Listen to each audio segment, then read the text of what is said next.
Hello YouTube, how are you?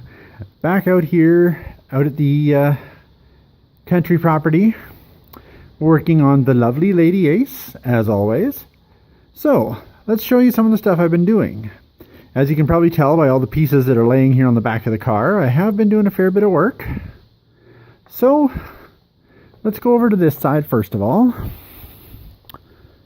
And, yeah. First thing you might notice, the dashboard's completely ripped apart. Steering column is laying on the front seat. That is because the lovely speedometer that I was telling you guys about, that I couldn't figure out why it was broken and screwed up and messed up and what have you. Unfortunately, I had to rip all the gauges out, drop the speedometer just to get that damn thing out of there. Oi, that was fun. But, yeah. So, I've got it all torn apart, and yes, I figured out what is going on with my speedometer. Oh, not fun. How about we show you that? Alright. Alright, so let's go back here. Alright, there's a bunch of the speedometer pieces over yonder there for the inside guts. But, let's go back here. Alright. Here is the speedometer, missing the needle, because the needle actually was broken off on this thing. Yeah, needle was actually broken off, so that was my first indicator. So, flip it over, and yeah, this little, you can see this gear that's right there that I'm wiggling, completely snapped off and broken. And you can also tell that the speedometer has not been rolled over. It has not been tampered with in any way, shape, or form. So the original 40,000 original miles is actually honest to God original. But yes, that lovely gear there jammed up, locked this up. You can't even spin this at all to try and make the speedometer move. It's completely locked. That's where the speedometer cable goes into, is right there. But yeah, so this is completely locked up and screwed. So thankfully, I know where there's a parts car that has the gauge cluster in it. So I'm hoping that that gauge cluster is not messed up, because if so, I can use the parts from that one to fix this one, so I can still have the original gauge cluster in her. So here's hoping. Anyway, as you can also tell though, here's the grille. You can see all the headlights and stuff are all laying up there, all that kind of stuff. We go over to this side. And this front fender I now have stripped completely down, and I have reprimered. So now you can see it's all nice and it's in primer, and side trim is off because I had to take it off to sand, obviously. And yeah, the hood's finished. Well, that part of the hood up there that was all hadn't been finished yet is all now done. So that's all done. But this is what's going to shock the living hell out of all of you. Talk about making a car look different. Wow. That is kind of scary. Yeah, I almost can't tell what she is. I actually had a guy I drove by and thought that she was a 65 Mercury Comet. And I'm like, no, it's a Plymouth. Thank you very much. But anyway, yeah, I did that so that I can be able to get inside the front fenders up in there, where they go inside, in the lips are there. So I can be able to get in there to be able to primer correctly, which I can actually show you that. Hold on a second here. There you go. Give you a better idea. See, all up in here had to be all sanded down and primered properly. This dust plate that's here, or this little filler panel, does bolt in. So I'm going to unbolt it, strip it, repaint it like it needs to be. And then the other reason why I stripped all of this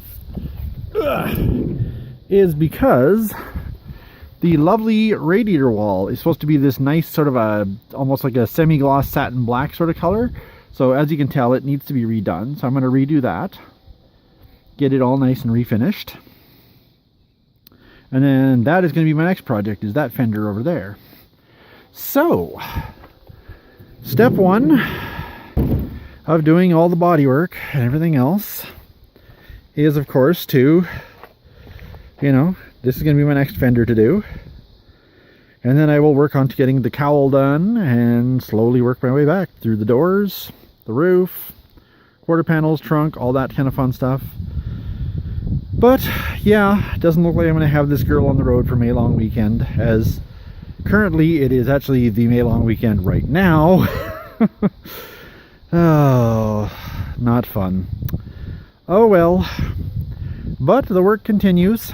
And, oh, the other good news is, as you can probably see, my back seat there is all kind of ratched out, and dried out and everything from sitting in the barn for 43 years. I do have a guy who is actually a automotive upholsterer, and he's going to talk to me next week about possibly making a deal to get my front and back seats redone. Yay! So the work continues, one step at a time. Little here, little there, you know. But as progress is made, I will do more and more and more updates. And yeah. So another little shot of this beautiful aluminum grill. Love this. So beautiful. Yep. Joys of working on old cars. Oh well. Anyway. Oh, also, I do have a question for any of you out there. The lovely little section right here, that's in between the door and the front wheel, this big section right in here. I'm actually thinking that once I get the satin black done on the bottom half of the car, like I'm thinking about doing, putting a, either a pinup girl or something like that there. Really nice, pretty pinup girl, all airbrushed in nice. But, given the fact that the car's name is Lady Ace, I've actually had a few people that have said that I should do something like an Amelia Earhart or something, because that's what comes to their mind, is a female fighter pilot or something like that when they hear the name Lady Ace. So, let me know what you think down there in the comments. Shoot me a message and let me know what you think. Do you think I should go with a pinup girl? Do you think I should go with something more along the lines of Amelia Earhart? You know, something along those sort of lines. Let me know what you think. I want to hear what you guys have got to say. So shoot me a message. Leave me a like. Gotta have those likes. And, yeah. I've actually decided that what I'm going to do for the 500, when I hit 500 subscribers, or not 500, 100 subscribers, pardon me, 100 subscribers, is I've actually got some chrome small block Chevy engine stuff that I'm going to give away. I've got a really nice chrome carburetor spacer plate. I've got a dipstick tube. I've got some other goodies that I'm going to throw in there for small block Chevy. So, yeah. Shoot me some likes, get me some subscribers and all that kind of fun stuff, and you never know, it could be you. All you got to do to be entered when I hit the 100 subscribers is be a subscriber, make sure you like stuff, and yeah. So leave me a message, say hi, show me what you're working on, that kind of stuff. Alright, well, for now, I will let you guys go, and I'll do an update video in a day or so once I get more work done. Alright, thank you all, YouTube. Love yas!